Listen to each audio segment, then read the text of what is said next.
রাত তখন 2টো বা 3টে। পৃথিবীর সবাই ঘুমাচ্ছে, আপনি তখনও জেগে। বালিশে মাথা রাখলেই বুকের ভেতরটা কেমন যেন ফাঁকা হয়ে যায়, তাই না? হাতটা অজান্তেই চলে যায় ফোনের দিকে। হয়তো গ্যালারির সেই লুকানো ফোল্ডারটা ওপেন করেন, যেখানে আপনাদের হাসি মুখের ছবিগুলো আছে, অথবা হোয়াটসঅ্যাপের পুরনো চ্যাটগুলো স্ক্রল করেন।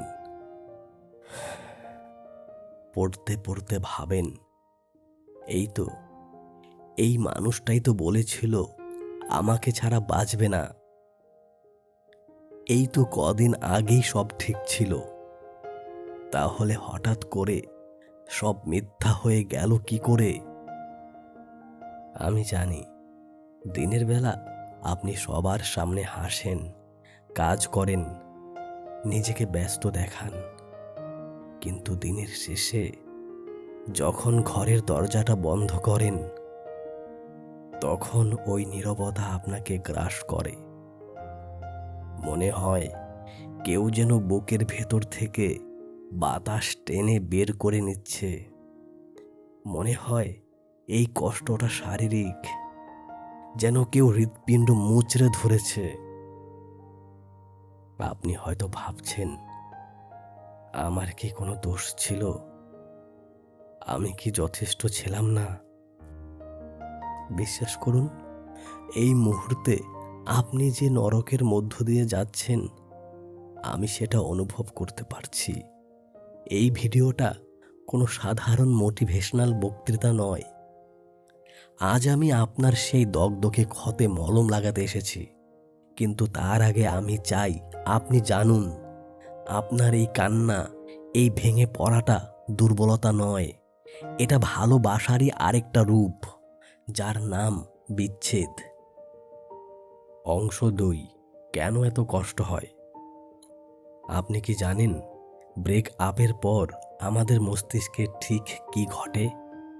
কেন মনে হয় আপনি পাগল হয়ে যাচ্ছেন? বিজ্ঞান বলছে, আমরা যখন প্রেমে পড়ি, তখন আমাদের ব্রেইন ডোপামিন এবং অক্সিটোসিন নামক হরমোনে ভেসে যায়। সোজা কথায়, প্রেম হলো একটা নেশার মতো। নেশা করলে মস্তিষ্কের যে অংশ উদ্দীপিত হয়, ভালোবাসার মানুষের মেসেজ দেখলে ঠিক একই অংশ উদ্দীপিত হয়। এখন হঠাৎ করে সেই মানুষটা নেই। আপনার ব্রেইন সেই ডোপামিন খুঁজছে, কিন্তু পাচ্ছে না। একজন মাদকাসক্ত ব্যক্তি মাদক না পেলে যেমন উইথড্রল সিমটমে ভোগে, শরীর কাঁপতে থাকে, অস্থির লাগে, ব্রেক আপের পর আপনার ঠিক তাই হচ্ছে।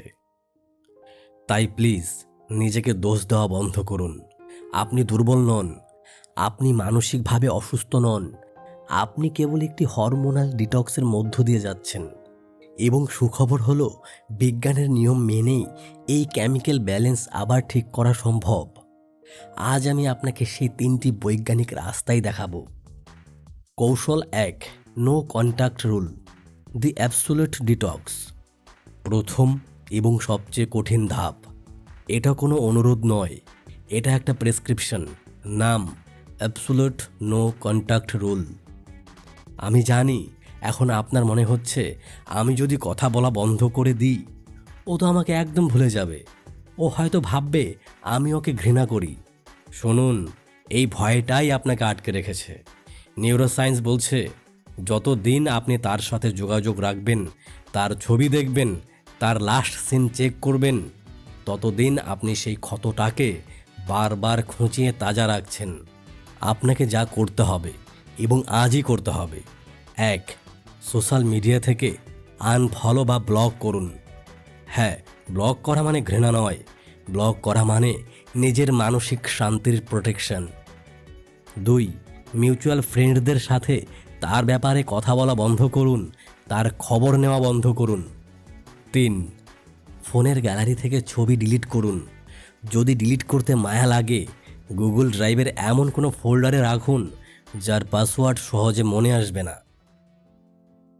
প্রথম 3 দিন মনে হবে আপনি মরে যাচ্ছেন, প্রথম 7 দিন হাত নিষ্পিস করবে একটা টেক্সট করার জন্য। মনে হবে শুধু একবার হাই বলি, না বলবেন না। গবেষণা বলছে একটা নতুন অভ্যাসে অভ্যস্ত হতে মানুষের গড়ে ৬৬ দিন সময় লাগে। এই সময়টা আপনার ব্রেনকে রিসেট করার সময়। তাকে আপনাকে মিস করার সুযোগ দিন, কিন্তু নিজেকে তার কাছে সহজলভ্য করবেন না। মনে রাখবেন, সহজলভ্য জিনিসের কদর কেউ করে না।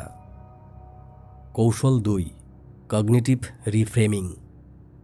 দ্বিতীয় কৌশল হলো কগনিটিভ রিফ্রেমিং বা চিন্তার ধরন বদলানো।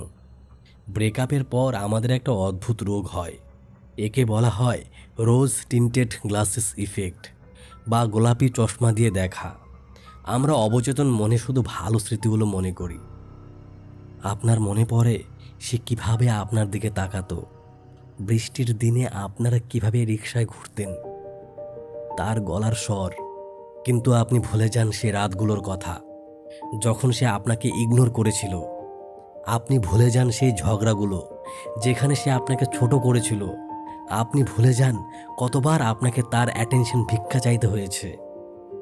আজই একটা ডায়েরি কিনুন, খাতাটা খুলুন, মাঝখান দিয়ে দাগ দিন। বাম পাশে লিখুন সম্পর্কের ভালো দিকগুলো, আর ডান পাশে লিখুন সম্পর্কটা কেন কাজ করেনি, তার কোন আচরণগুলো আপনাকে কষ্ট দিয়েছে, কখন আপনি নিজেকে একা অনুভব করেছেন। বিশ্বাস করুন, লিখতে শুরু করলে দেখবেন ডান পাশের লিস্টটা অনেক লম্বা। যখনই তাকে খুব মিস করবেন, ইমোশনাল হয়ে ফোন করতে ইচ্ছে করবে, এই লিস্টটা বের করে পড়বেন। নিজেকে মনে করান আপনি রক্ত মাংসের মানুষটাকে মিস করছেন না, আপনি মিস করছেন আপনার কল্পনায় তৈরি করা একটা নিখুঁত মানুষকে, যে বাস্তবে অস্তিত্বহীন। কৌশল 3, নিজের পরিচয় পুনর্নির্মাণ। তৃতীয় এবং সবচেয়ে শক্তিশালী ধাপ, নিউরোপ্লাস্টিসিটি বা নিজেকে নতুন করে গড়া। সম্পর্কে থাকার সময় আমরা প্রায়ই আমিকে হারিয়ে আমরা হয়ে যাই। আপনার শখ, আপনার ভালো লাগা সব তার সাথে মিশে গিয়েছিল। এখন সেই জায়গাটা ফাঁকা, আর এই ফাঁকা জায়গাটাই আপনার সবচেয়ে বড় শক্তি। নিউরোপ্লাস্টিসিটি মানে হলো আমাদের ব্রেন যে কোনো বয়সে নিজেকে পরিবর্তন করতে পারে। 1, শরীরকে কষ্ট দিন, জিমে যান, দৌড়ান, ঘাম ঝরান। যখন আপনি ওয়েট লিফট করবেন বা দৌড়াবেন, আপনার শরীর এন্ডোরফিন রিলিজ করবে। এটা প্রকৃতির তৈরি অ্যান্টিডিপ্রেসেন্ট। কোনো ওষুধ যা করতে পারে না, 30 মিনিটের ব্যায়াম তা করতে পারে। 2, নতুন কিছু শিখুন, গিটার শিখুন, নতুন ভাষা শিখুন বা সোলো ট্রিপে যান। যখন আপনি নতুন কিছু করেন, ব্রেইনে নতুন নিউরাল পাথওয়ে তৈরি হয়, যা পুরনো স্মৃতির নিউরনগুলোকে দুর্বল করে দেয়। নিজেকে প্রশ্ন করুন, রিলেশনশিপে যাওয়ার আগে আমি কে ছিলাম, সেই মানুষটাকে আবার খুঁজে বের করুন। আমি জানি কথাগুলো বলা খুব সহজ, করা কঠিন। আজ হয়তো মনে হচ্ছে এই অন্ধকার টানেলের কোনো শেষ নেই। মনে হচ্ছে আপনি আর কাউকে ভালোবাসতে পারবেন না। কিন্তু আমি আপনাকে একটা কথা দিচ্ছি, এই দিনটা কেটে যাবে। হিলিং কোনো সোজা রাস্তা নয়, এটা ঢেউয়ের মতো। কোনোদিন খুব ভালো থাকবেন, কোনোদিন আবার কান্নায় ভেঙে পড়বেন। এটা স্বাভাবিক। নিজেকে সময় দিন।